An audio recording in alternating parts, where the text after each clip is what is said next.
नमस्कार भक्तजनों, आज मैं आपको सुनाऊंगी कार्तिक मास महात्म्य कथा अध्याय 14। कथा आरंभ करने से पहले आप मेरे चैनल हिंदू राष्ट्रीय व्रत त्योहार को सब्सक्राइब जरूर कर ले। आइए शुरू करते हैं। कार्तिक मास का आज लिखूं 14वां अध्याय। श्री हरि कृपा करे, श्रद्धा प्रेम बढ़ाए। तब उसको इस प्रकार धर्मपूर्वक राज्य करते हुए देख देवता क्षुब्ध हो गए। उन्होंने देवाधिदेव शंकर का मन में स्मरण करना आरंभ किया। तब भक्तों की कामना पूर्ण करने वाले शंकर ने नारद जी को बुलाकर देव कार्य की इच्छा से उनको वहां भेजा। शंभु भक्त नारद शिव की आज्ञा से देवपुरी में गए। इंद्रादिक सभी देवता व्याकुल हो शीघ्रता से उठ नारद जी को उत्कंठा भरी दृष्टि से देखने लगे। अपने सब दुखों को कहकर उन्हें नष्ट करने की प्रार्थना की। तब नारद जी ने कहा, मैं सब कुछ जानता हूँ, इसलिए अब मैं दैत्यराज जलंधर के पास जा रहा हूँ। ऐसा कह नारद जी देवताओं को आश्वासित कर जलंधर की सभा में आए। जलंधर ने नारद जी के चरणों की पूजा कर हंसते हुए कहा, हे ब्रह्मन, कहिए आप कहाँ से आ रहे हैं, यहाँ कैसे आए हैं? मेरी योग्य जो सेवा हो उसकी आज्ञा दीजिए।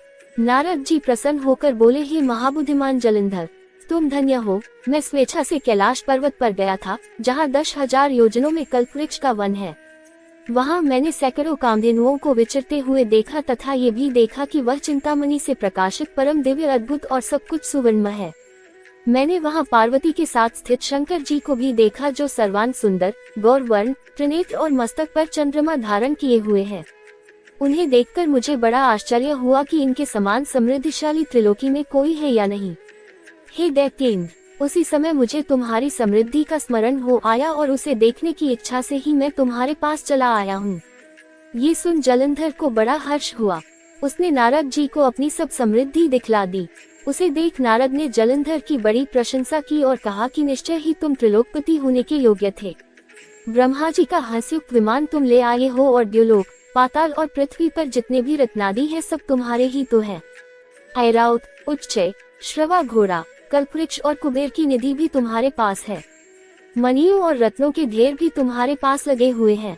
इससे मैं बड़ा प्रसन्न हूँ, परंतु तुम्हारे पास कोई स्त्री रत्न नहीं है। उसके बिना तुम्हारा ये सब फीका है।